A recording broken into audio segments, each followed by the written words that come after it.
Welcome to Pindar Poetry. We hope you learned something new.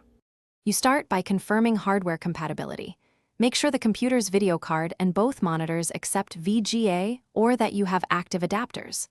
Once done, power off the PC and monitors to avoid shorting pins. You'll attach one VGA cable to the primary monitor and the other to the secondary output or adapter. This establishes physical connections first. The reason is simple: secure. Correct connections prevent signal loss and make the software configuration predictable when you boot back up. Once both VGA cables are secured and the system is powered, boot into the operating system and open display settings. You'll detect the two screens, identify which is left or right, and set the primary monitor for taskbar and apps.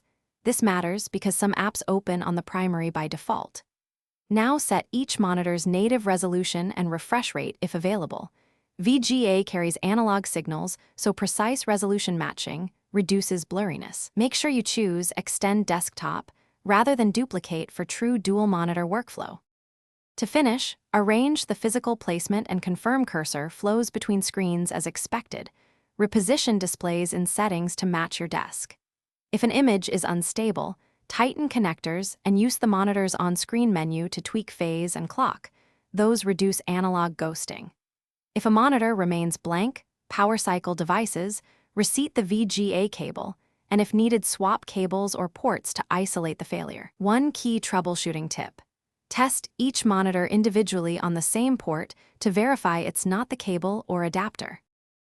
Thanks for watching. Consider subscribing if we helped you.